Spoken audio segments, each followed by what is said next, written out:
அருமை நண்பர் மன்சூர் அலிகான் திரையுலகத்திலும் அதே சமயத்திலே தமிழ் சமுதாயத்திற்கு தான் ஆற்ற வேண்டிய கடமைகளுக்காக பல மேடைகளில் போராளிகளாகவும் இருந்திருக்கிறார் என்பதால் அவரது அழைப்பை மறுக்க முடியாமல் ஏற்று வந்தேன்.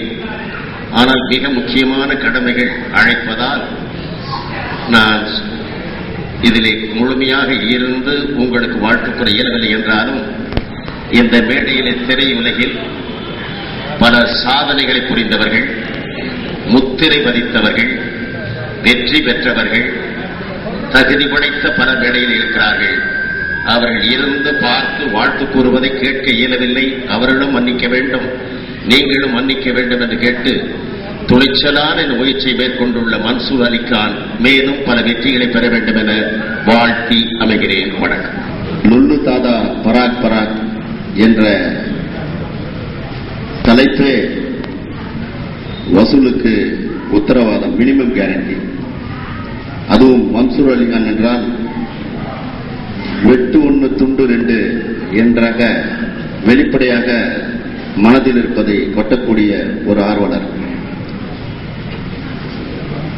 அனைத்து சிறப்புகளையும் ஒரு சேர எடுத்து லுல்லுதாரா பராக் பராக்கை அவர் ஒரு ஈடுபாடு கொண்டு படைத்திருக்கும் இந்த படைப்பு அகிலமெங்கும் வசூலில் சிறப்பு செய்து அனைவருக்கும் பெருமை சேர்த்திட வாழ்த்தி விரைவிடுகிறேன். நன்றி, வணக்கம்.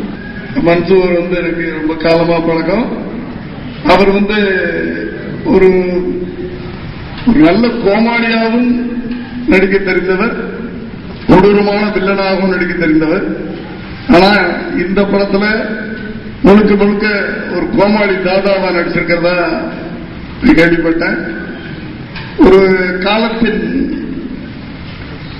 ஒரு நேரம் கருதி, அதாவது இன்னைக்கு நகைச்சுவை படங்கள் தான் மிகுந்த வரவேற்போடு ஓடிக்கொண்டிருக்கிறது. அதை மனசுல வச்சுக்கிட்டு முழுக்க முழுக்க ஒரு நகைச்சுவை படத்தை எடுத்திருக்கிறார். நிச்சயமாக பேசும்போது சொன்னார், யானை இது பூனை அப்படிலாம் கிடையாது. எது ஓடுதோ அது பெரிய படம், அவ்வளவுதான். இந்த படம் ஓடிச்சுன்னா அது பெரிய படம். லுல்லு தாதா பராக் பராக் படத்தினுடைய டைரக்டர் ஜெயக்குமார் ஃபர்ஸ்ட் படம் பண்ணியிருக்காரு. படத்தில் உள்ள மற்ற அனைத்து கலைஞர்களுக்கும் என்னுடைய வணக்கத்தையும் வாழ்த்துக்களையும் தெரிவிச்சுக்கிறேன். மற்றும் வாழ்த்து வந்திருக்கிற நண்பர்கள் எல்லாத்துக்கும், ஊடக நண்பர்கள், பத்திரிகையாளர் நண்பர்கள் எல்லாத்துக்கும் என்னுடைய பணிவான வணக்கம் தெரிவிச்சுக்கிறேன். மன்சூர் அலிகான் அவர்களை முதல்ல நான் சந்திச்சது ருத்ரா அந்த ஷூட்டிங்ல தான் ஃபர்ஸ்ட் சந்திச்சேன். அதுக்கு முன்னால படத்துல வர மாதிரி இமேஜ் தான் இருக்கும்.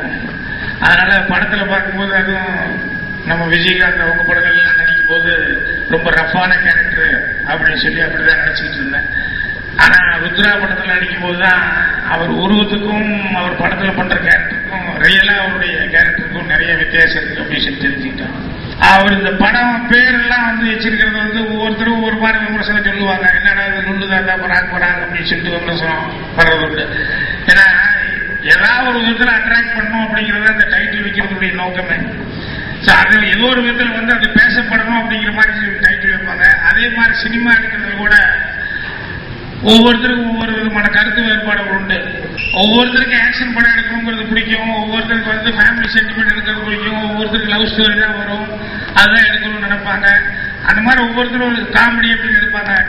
சங்கரை போய் நீங்க புது பூத்து வச்சு காமெடி எடுங்கன்னு சொல்லி சொன்னோம்னா அது வம்புக்கான அவர் எடுக்கிற மாதிரி இருக்கும் ஒழிய யாராவது டேஸ்ட் என்னவோ அந்த டேஸ்ட் தான் அவங்க படம் பண்ணுவாங்க. படத்துல என்னன்னா பூத்தடிக்காம வக்கரம் இல்லாம ஒரு நியாயமான லாஜிக்கோடு இருக்கணும். இந்த படத்தை கூட நான் விசாரிச்சேன்.